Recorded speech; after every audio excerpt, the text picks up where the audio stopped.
जैसा कि हम पहले से पढ़ रहे हैं प्रॉपर्टीज ऑफ वेव्स। वेव्स की प्रॉपर्टी, जब वेव्स किसी ऑब्स्टेकल से जाकर टकराएं तो उनका बिहेवियर कुछ और होता है, या वेव्स किसी मीडियम से पास आउट हो जाएं, गुजर जाएं, तो वेव का बिहेवियर कुछ और होता है। तो इस तरह हमने इन कैरेक्टरिस्टिक्स की बुनियाद पर, ऑब्स्टेकल से टकराने की बुनियाद पर या मीडियम से गुजरने की बुनियाद पर इनके बिहेवियर डिस्कस किए थे। तो तीन टाइप्स के हमारे पास बिहेवियर थे: reflection of water waves in ripple tank, refraction of water waves in ripple tank and diffraction of water waves in ripple tank. तो reflection of water waves in ripple tank हम पढ़ चुके हैं। तो आज हम स्टडी करें refraction of water waves in ripple tank, कि रिपल टैंक में रिफ्रैक्शन का अमल कैसे होता है। तो रिपल टैंक के अंदर वाटर वेव्स की रिफ्रैक्शन को हम स्टडी करने से पहले, इसको अंडरस्टैंड करने से पहले, अगर हम रिफ्रैक्शन ऑफ लाइट वेव्स को समझ लें तो हमें वाटर वेव्स की रिफ्रैक्शन निहायत आसानी के साथ समझ आ जाएगी, क्योंकि रिफ्रैक्शन ऑफ लाइट वेव समझना हमारे लिए आसान है। तो पहले देखते हैं हम रिफ्रैक्शन ऑफ लाइट वेव्स। तो ये हमारे पास है दो मीडियम, लेट ये हमारे पास है एयर मीडियम और ये हमारे पास है वाटर मीडियम। तो जब लाइट वेव्स एयर मीडियम से वाटर मीडियम में एंटर होती हैं तो ये अपने ओरिजिनल पाथ से डेविएट कर जाती हैं। यानी when light waves enter from one medium और rare medium to the denser medium, they change their direction as well as speed. यानी medium to medium speed of light भी चेंज होती है, तो ये अपनी डायरेक्शन को चेंज कर लेते हैं।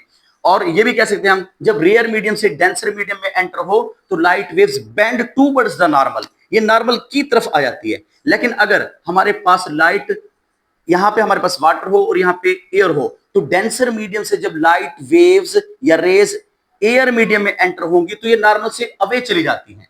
तो ये हमारे पास कैरेक्टरिस्टिक्स है रिफ्रैक्शन ऑफ लाइट वेव्स। अब इसी प्रोसेस को हम स्टडी करते हैं रिपल टैंक के अंदर। ये हमारे पास है रिपल टैंक, और हम पढ़ चुके रिपल टैंक एक ऐसा डिवाइस है जो वाटर वेव्स प्रोड्यूस करने के काम आता है और उनकी कैरेक्टरिस्टिक्स को स्टडी करने के काम आता है।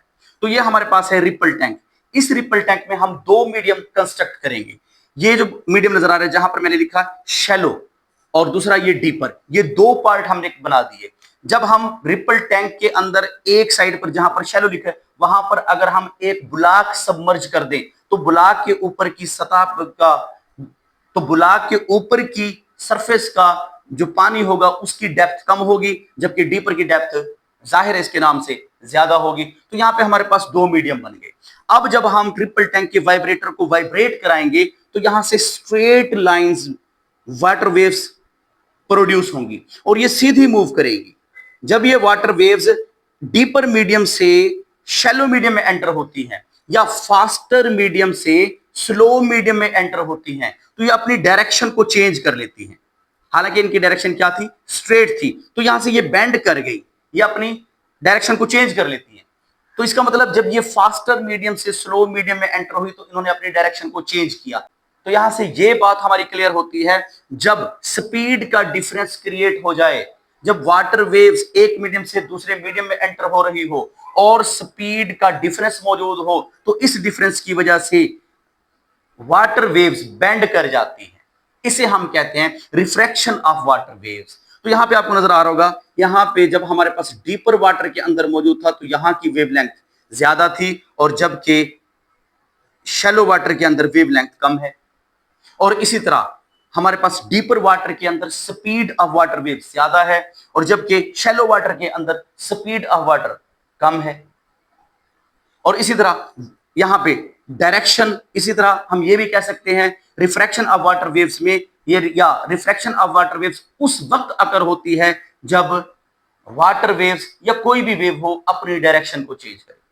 तो हम समझ सकते हैं रिफ्रैक्शन के दौरान तीन से चार process. Number one, water waves deeper से या फास्टर मीडियम से स्लो या शैलो मीडियम में जब एंटर होगी तो अपनी डायरेक्शन को चेंज करेगी।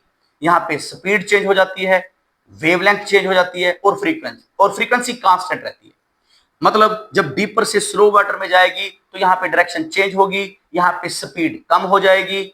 शैलो वाटर के अंदर वेवलेंथ भी कम हो जाती है, लेकिन फ्रीक्वेंसी दोनों डीपर और शैलो वाटर दोनों में फ्रीक्वेंसी कांस्टेंट रहती है। और इनकी जो फ्रीक्वेंसी है, चाहे वो शैलो वाटर में हो चाहे वो डीपर वाटर में हो, depends upon the frequency of the vibrator in the ripple tank. Ripple tank में जो वाइब्रेटर वाइब्रेट कर रहा होगा जिस फ्रीक्वेंसी के साथ, वही फ्रीक्वेंसी होगी वाटर वेव्स की डीपर में और शैलो में। तो ये था हमारे पास refraction of water waves in ripple tank. तो हम इसकी डेफिनेशन देख लेते हैं। When waves pass from one medium, तो ये हमारे पास एक मीडियम है, जब वेव्स एक मीडियम से दूसरे मीडियम में जाती हैं, when a wave pass from one medium into another at an angle, its wavelength and speed changes. तो देखिए यहां पे हमने देखा है वेवलेंथ और स्पीड चेंज हो रही है। यहां पे स्पीड ज्यादा थी तो शैलो में स्पीड कम, यहां पे वेवलेंथ ज्यादा है तो शैलो में स्पीड वेवलेंथ कम। तो यही बात है यहां पे, it's wavelength and speed changes causing the wave to change direction। तो अगर स्पीड और वेवलेंथ चेंज होगी तो डेफिनेटली अपनी डायरेक्शन को क्या कर लेंगे, change. And this phenomena is called refraction of water waves, इसे हम रिफ्रैक्शन ऑफ वाटर वेव्स कहते हैं। तो हमने कैरेक्टरिस्टिक्स देखी रिफ्रैक्शन ऑफ वेव्स की। पहली, refraction of wave occurs when wave enters a region where its speed changes, जहां पर इसकी स्पीड चेंज हो जाए। फिर हमने देखा also its direction, direction change हो जाए। फिर हमने देखा during refraction of waves frequency remains constant, क्योंकि रिपल टैंक में वेव्स की फ्रीक्वेंसी डिपेंड करती है frequency of the vibrator placed in the ripple tank which is producing the water waves. Next हमने देखा the wavelength changes according to change in speed, जैसे speed change होती है तो वेवलेंथ भी चेंज हो जाती है, यानी डीपर वाटर में वेव्स की वेवलेंथ ज्यादा और जबकि शैलो वाटर में वेवलेंथ कम हो जाती है। Waves bend towards the normal, waves normal की तरफ बेंड कर जाती है when entering the shallow water. Shallow medium में जब एंटर होगी तो मीडियम की तरफ चली जाती है। क्यों? क्योंकि शैलो मीडियम का जो बॉटम होता है वो करीब होता है, जिसकी वजह से यहां पर शैलो वाटर के अंदर फ्रिक्शनल इफेक्ट ज्यादा होते हैं, तो यहां पर स्पीड कम हो जाती है। तो इसलिए वाटर वेव्स बेंड कर जाती है नॉर्मल की तरफ, जबकि waves bend away from the normal, waves normal से दूर चली जाती हैं, दूर बेंड कर जाती हैं अगर डीपर वाटर में जा रही हो, शैलो से डीपर वाटर में, क्योंकि डीपर वाटर में स्पीड ज्यादा होती है। जब स्पीड ज्यादा होगी तो डीपर वाटर के अंदर मॉलिक्यूल्स, वाटर के मॉलिक्यूल्स फ्रीली मूव करते हैं, वहां पर फ्रिक्शनल इफेक्ट कम होते हैं, तो इसलिए bend away from the normal, normal से दूर चली जाती है। Waves bend away from the normal when entering deeper medium. Next देखते हैं हम इसकी एक्सप्लेनेशन, एक्सप्लेनेशन में वही पॉइंट्स हम तो नेक्स्ट देखते हैं हम एक्सप्लेनेशन। एक्सप्लेनेशन भी वही गुफ्तगू है जो हमने इसकी कैरेक्टरिस्टिक्स में देखी या इसकी डेफिनेशन में देखी।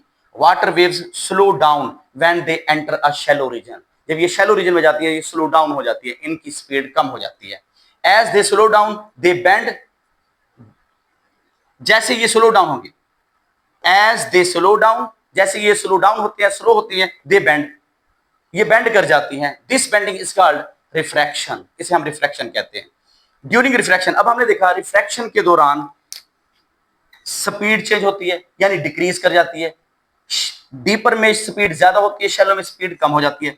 इसी तरह डीपर में वाटर वेव्स की वेवलेंथ ज्यादा होती है और जबकि शैलो वाटर में वाटर वेव्स की वेवलेंथ कम होती है और फ्रीक्वेंसी कांस्टेंट रहती है, जैसे कि हम पढ़ चुके हैं, depends upon the frequency of the vibrator.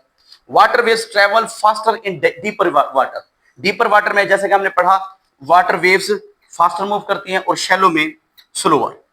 तो इसकी वजह से यानी डीपर में फास्टर और शैलो में स्लोअर होने की वजह से स्पीड का डिफरेंस क्रिएट हो जाता है और इस स्पीड के डिफरेंस क्रिएट होने की वजह से इनकी फ्रीक्वेंसी, इनकी डायरेक्शन चेंज हो जाती है और इसी अमल को हम रिफ्रैक्शन ऑफ वेव्स कहते हैं।